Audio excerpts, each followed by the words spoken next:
ये जो कहने वाले हैं ना, जो ये कहते हैं कि जी बेंचेस देख के फैसला हो जाता है, इनके लिए शायद कल एक हैरानी होगी। अच्छा, अब ये तो है ना, हाथ कंगन को आरसी, क्या देखते हैं कि क्या फैसला होता है। मैं इस पे इसके 4 पहलू बनते हैं। ये जो आपने इतना अच्छा इंट्रो दिया है ना, अगर किसी ने गौर से आपका इंट्रो सुना है तो कई बातों की वजाहत तो ऑलरेडी हो चुकी है जी।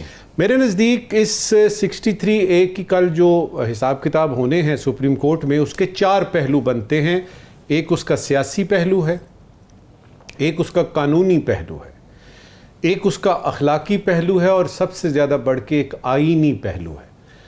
पहले तो ये वजाहत कर दूं कि कानून और आइन में बहुत फ़र्क है, और ये फ़र्क जो है हमारे पार्लियामेंटेरियंस को पता नहीं क्यों समझ नहीं आ रहा कि कानून बनाना उनका काम है, लेकिन आइन जो है उसकी तशरीह वो सुप्रीम कोर्ट करे तो अच्छा लगता है। ये उनका काम है, वो हमसे ज़्यादा जानते हैं। अच्छा, इससे पहले कि मैं ये क्विकली आपको इन चारों पहलुओं पे एक एक फ़िक्रा बोलूँ, अभी आपकी तरफ आ रहा था स्टूडियो की तरफ, तो टिकर एक चला जिसमें कि मौलाना साहब ने ये फरमाया कि ये पार्लियामेंट जाली है। अच्छा, ये वो जाली पार्लियामेंट है जिसके बारे में कि हॉर्स ट्रेडिंग की बात आ रही है कि जी वोट पूरे करने हैं, तरामीम करने हैं, बकौल मौलाना साहब के ये जाली है। जो इम्पॉर्टेंट बात थी, जो मेरे लिए हैरान कुन थी, वो मौलाना साहब ने की। उन्होंने कहा जी कि तरामीम की आड़ में मार्शल लॉ लगाया जा रहा था। अच्छा, ये कैसे मार्शल लॉ? पार्लियामेंटेरियन ने भी आज तक कभी मार्शल लॉ लगाया है? तो मुझे समझ नहीं आई।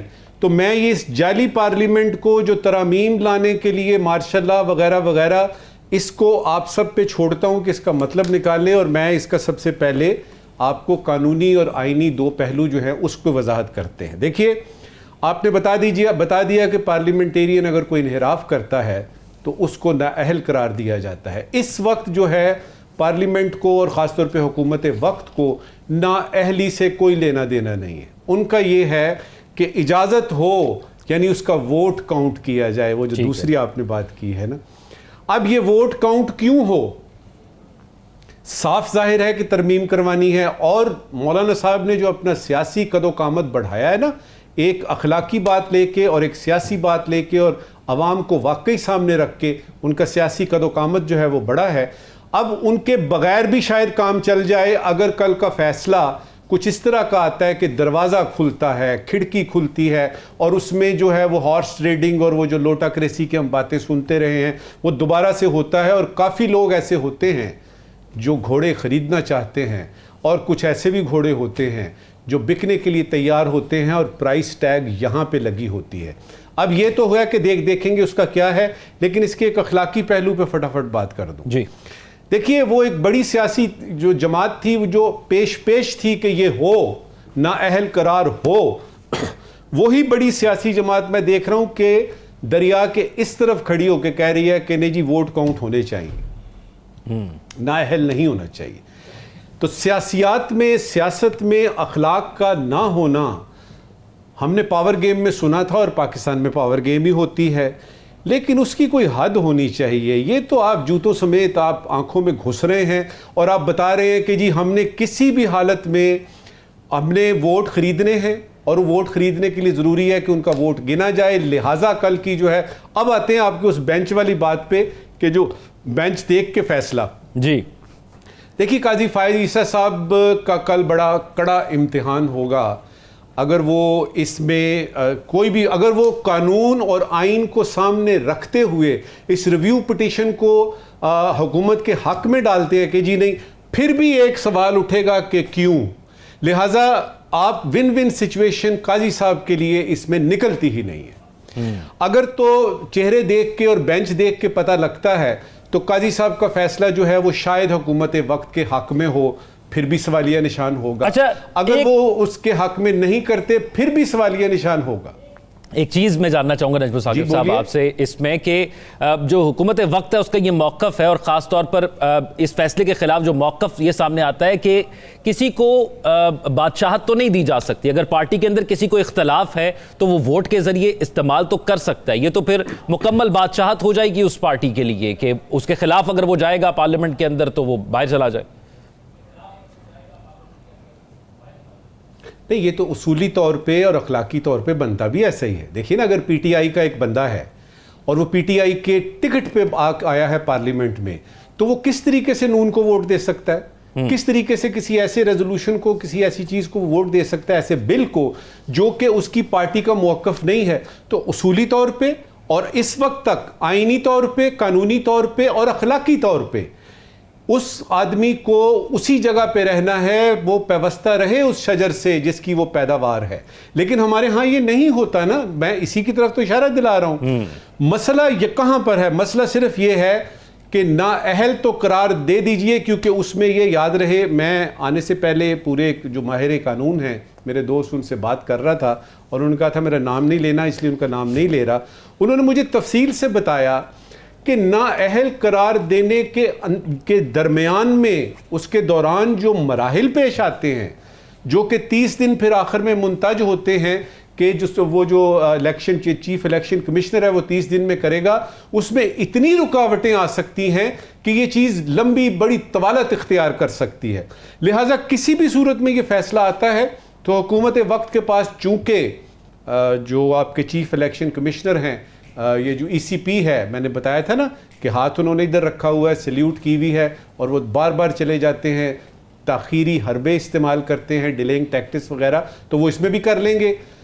मकसद, बॉटम लाइन आपको बता देता हूं और फिर हम आगे चलते हैं। बॉटम लाइन ये है कि हुकूमत ने ये तरामीम, जिसकी तकरीबन 50 से ज़्यादा शिकें सोशल मीडिया पे भी अब गर्दिश कर रही हैं, जिस पे कि उसूली मौक़िफ़ लिया मौलाना साहब ने और उन्होंने इनकार किया, ये हुकूमत ने मनवानी है, चाहे इस तरह से माने, मौलाना साहब नहीं माने तो अब इस पे आएंगे, इस पे भी नहीं माने तो उन्होंने रुकना नहीं है, क्योंकि किसी वजह से हुकूमत वक्त के जो मुक़तदरा लोग हैं, जो मुक़तदर लोग हैं, उनको ये पता है कि इज्जत का मामला तो ये है ही कि ये तरामीम मनवानी है। कॉन्स्टिट्यूशनल कोर्ट में तो इतने ज़्यादा वो इंटरेस्टेड नहीं है, उसके जो बाकी हिसाब किताब हैं उसमें वो इंटरेस्टेड हैं, और उनको ये पता है कि अगर हमने ये करवा लिया तो हुकूमत की साख, जो कि वो फॉर्म 47 वाला रौला है, शायद उसमें कुछ बेहतरी आ जाए, शायद अवाम को पता लगे कि नहीं, हमारे ऊपर वो अभी छतरी कायम है। तो ये भी हमारी रहनुमाई फरमाइएगा कि साथ जा कौन कौन सकता है, और फिर इस दौरे के हवाले से आपकी राय क्या है?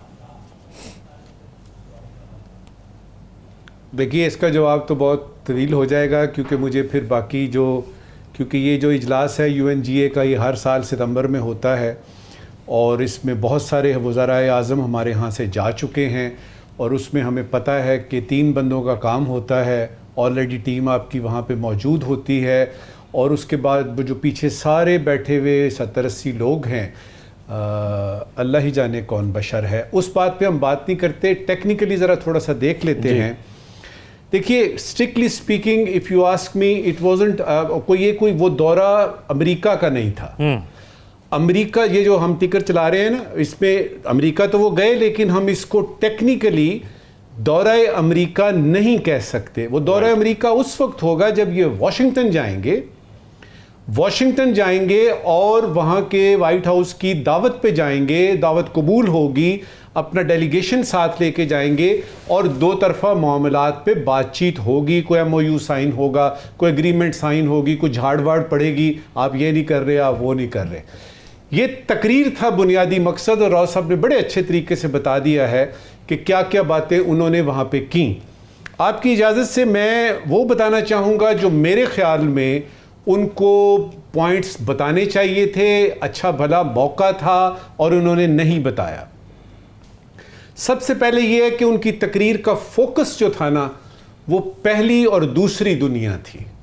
उसमें अमेरिका है, उसमें चीन इस तरफ है, उसमें रूस इस तरफ है, यूरोपियन यूनियन है, नेटो है, और वो बड़ी जो IMF के जो बड़े बड़े हैं ना जगादरी वो मुल्क वो हैं, जिसमें कि उनको पता है कि जी ये इनसे हमने कर्जे की बात करनी है या दहशतगर्दी की अगर बात है तो वो। जो अफ्रीका है या जो लातीनी अमेरिका है, अफ्रीका का सिर्फ एक लफ्ज़ आखिर में आया, एक एक पैराग्राफ उसमें लैटिन अमेरिका का, एक एक पैराग्राफ उसमें अफ्रीका का आना चाहिए था। आधी से ज़्यादा दुनिया तो वहाँ पे है, और उनके तो वोट हमें चाहिए, और वो हमें इसलिए भी चाहिए कि वो तीसरी दुनिया के लोग हैं, उसका जिक्र नहीं था। दूसरा और सबसे अहम मेरे नज़दीक ये है कि हिंदुस्तान की कोशिश है बड़े अरसे से, और वो लग रहा है कि उस मकसद के बिल्कुल पाने में करीब है।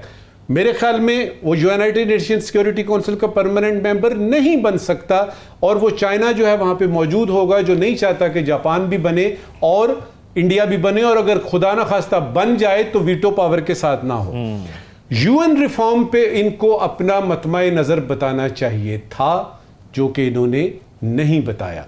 अब यह है कि वहां पे जो हमारी टीम है वो जाहिर है वो तो दिन रात इसमें लगी हुई है, क्योंकि सिर्फ थोड़ी देर के लिए ये देख लीजिए कि कल को अगर Hindustan United nation security council का, ये तो जनरल असेंबली की बात थी ना, असल जो है वो सिक्योरिटी काउंसिल है, उसका परमानेंट मेंबर बन जाता है इवन विदाउट वीटो, तो पाकिस्तान का कोई ऐसा मामला मुझे बता दीजिए जो कि रद्द नहीं होगा, पाकिस्तान पे कोई ऐसी सैंक्शन बता दीजिए जो नहीं लगेगी।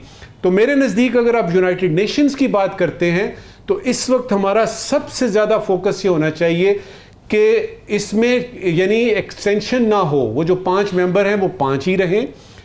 ये अलहदा से बहस है कि क्या वो चाहते हैं कि नहीं, लेकिन जो सूरत हाल है वो ये है कि पाकिस्तान को बताना चाहिए था कि ये जो है ना, हम इसके बारे में ये राय रखते हैं, और उसमें हिंदुस्तान की जो वायलेशन ऑफ ह्यूमन राइट्स है, जो कश्मीर की सूरत हाल है, या पूरे इस खित्ते में सार्क रीजन में उसका कोई एक दोस्त भी नहीं है, और अब जबकि बांग्लादेश में चेंज आ गया है तो वो वाहिद दोस्त था वो जो हसीना वाजिद अपने साथ ले गई हैं। इस वक्त की आखिरी बात जी, प्राइम मिनिस्टर तशरीफ लाते हैं और उनका अमला और प्राइम मिनिस्टर साहब खुद भी इंतज़ार करते हैं, टेलीफोन की तरफ नज़र है कि अमेरिका से फ़ोन आएगा, और वो प्राइम मिनिस्टर 3.25 साल तक अपनी कुर्सी पे बैठे रहे और फ़ोन नहीं आया।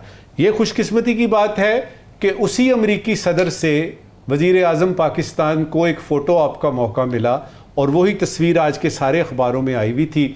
ये एक अच्छी बात है, कम से कम फोटो ऑप्स की हद तक अच्छी बात है। आखिरी बात कि जो साइड लाइन पे बातें राव साहब ने बताया वो हुई हैं, वो इसलिए रिपोर्ट नहीं हुई कि उसमें सवाए हाल चाल पूछने के और क्या हाल है आपका, और अब ये बताइए कि फिर और आपका क्या हाल है, इसके अलावा कोई बात इसलिए नहीं हुई कि ये एजेंडे में शामिल ही नहीं था। और वो जो आप कह रहे हैं कि उनका सामान तैयार था और वो ये हमारे जो दोस्त हैं ना सहाफ़ी, ये सेंसेशनलाइज करते हैं। ओके, प्राइम मिनिस्टर जब जाना होता है ना, उसने यानी उनका जो प्रोग्राम होता है उसमें उनकी एक पूरी टीम होती है, उसको कहते हैं लगेज टीम। उसका काम ही ये होता है कि लगेज उसने टैग लगाने हैं सारे डेलीगेशन के लेके जाके आगे, जब उनके आने से, प्राइम मिनिस्टर के आने से पहले, ताकि प्राइम मिनिस्टर और वज़रा जब आए तो आराम से सीधा सीधा अपना फर्स्ट क्लास की या बिजनेस क्लास की सीटों में बैठे। ओवरऑल ये एक अच्छी तकरीर थी और अच्छे तरीके से की जा सकती थी, जो कि उन्होंने कोशिश की, और उसमें कोई 90% तक कामयाब हुए। पाकिस्तान का केस दुनिया के सामने आया, जो कि बड़ी अच्छी बात।